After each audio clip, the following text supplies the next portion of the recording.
आणि इथे जमलेल्या माझ्या बंधू आणि भगिनींनो म्हटलं तरी चालेल, दूरदूरहून आपण आलात. बऱ्याच विविध क्षेत्रांमध्ये आपली मोठ्यात मोठी कामगिरी आहे हे आता आम्हाला कळेलच हळूहळू. आणि खरं तर मेघा मॅडमने जेव्हा मला बोलवलं तेव्हाच मी विचारलं होतं की कुठल्या संदर्भात. तर म्हणे पुरस्कार सोहळा आहे, विविध क्षेत्रांमध्ये मानाची कामगिरी करत असलेल्या लोकांना आपण इथे पुरस्कृत करतोय. आणि मला खरंच वाटलं हे फार नोबल वर्क आहे, कारण आपण आपापल्या परीने आपल्या घराला सांभाळतो, कुटुंबाला सांभाळतो, तर ती आपली नैतिक जबाबदारी नाही का.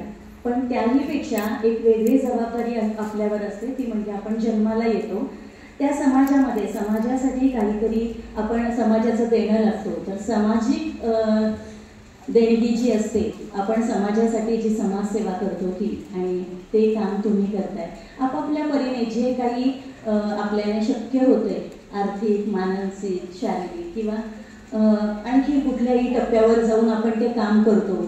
अगदी म्हणजे गाडीखाली एखादा कुत्र किंवा मांजर येत असेल, त्यांना आपण वाचवणं ही एक आपल्याकडून घडलेली सेवाच आहे. आणि त्याचा इतर कोणी उदो नाही केला, कोणी स्तुती नाही केली, तरी पण ते आपल्याला एक वेगळं सुख देऊन जातं ते काम. कोणीतरी भुकेला, तहानलेला येतो आणि आपण त्याची तृष्णा, त्याची भूक शमवतो. तर त्यातच आपल्याला जे समाधान मिळतं ते म्हणजे आपण केलेलं सामाजिक काम. इतर कोणी त्याला नाही त्याची स्तुती केली किंवा त्याला जास्त कुठे वाच्यता नाही झाली, तरी पण काही संस्था अशा असतात ज्या तेजस फाउंडेशनतर्फे करतात की तुम्ही काहीतरी करताय आणि आमच्याकडून ही तुमच्या पाठीवर दिली जाणारी थाप. तर मला हे टोटल काम फार आवडलं आणि मी म्हटलं की हो, मी येईल, मी तिथून सुट्टी काढून मुंबईहून येईल. कारण दरवर्षी दर ठिकाणी कुठे ना कुठे जाते. गेली जवळपास 17-18 वर्ष मी नाट्य परीक्षक म्हणून जाते वेगवेगळ्या ठिकाणी, किंवा सूत्रसंचालिका म्हणून जाते. तिथे कार्यक्रम असतात वेगवेगळे. पण हे जे आज झालं हे खरं असं मला वाटलं की काहीतरी तुमच्यासोबत, आता आपण दिवसभर असणारच आहोत, मी बघेन की कसं कसं तुमचं काम आहे, इथे विस्तृततेने सांगितलं जाईल. तर आम्ही मुंबईकर आलो होतो. हे माझ्यासोबत कलाकार आहेत, मिमिक्री आर्टिस्ट आहेत सातपुते सर. जवळपास मला वाटतं 300 आवाज काढतात ते, आणि ते आपल्याला आवडतील नक्कीच. मी त्यांना विनंती करेन की आम्हाला त्यातली काही आवाज तरी तुम्ही इथे आम्हाला काढून दाखवा, थोडंसं आपलं मनोरंजन होईल. बाकी जास्त वेळ घेत नाहीत, कारण मुळातच मी प्रिपेअर नाही आहे की काय बोलायचं. कला क्षेत्रातली मी बाई आहे. अर्थात मी MSc MSW आहे, काम करते. एक समुपदेशिका म्हणून माझं कार्पोफ काउन्सिलिंगची डिग्री आहे लंडनची. सो समुपदेशन करते. पण हे तुम्ही जे काम करताय हे त्याही पलीकडे जाऊन फार मोलाचं आहे.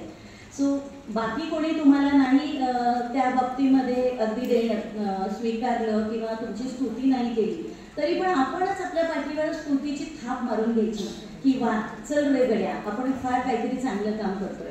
आणि मग हळूहळू दखल घेत जातात, समाज आपली दखल घेतो. आणि मुळातच मित्रांनो, आपण आपली दखल घेतोय कोणीतरी किंवा घ्यावी म्हणून तर हे करत नाही आहोत ना.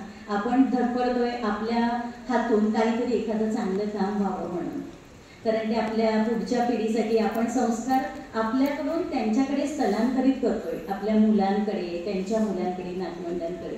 त्यातूनच आपण हे आपले भारतीय संस्कार जे आपल्या मातीत, आपल्या रक्तात रुजलेले आहेत, ते आपण त्यांच्यापर्यंत पोहोचवतोय. त्यामुळे खरं तर मी प्रत्यक्षात व्यक्तिशः कोणाला तरी ओळखत नाहीये, पण या तुम्हा सगळ्यांनाच, वेगवेगळ्या क्षेत्रांमध्ये काम करणाऱ्या सगळ्या मान्यवरांना माझ्याकडून खूप खूप शुभेच्छा आणि तुमच्या कामासाठी खूप खूप धन्यवाद. थँक्यू. धन्यवाद मॅडम. आणि जरा जोरात जरा इतकी सुंदर अशी अभिनेत्री आपल्याकडे आलेली आहे. आणि मॅडमने सांगितलं की मी सुद्धा अनेक परिषदांमध्ये नाट्य परीक्षक म्हणून गेलेली आहे. त्यानंतर सुंदर सूत्रसंचालिका आहे. आता तर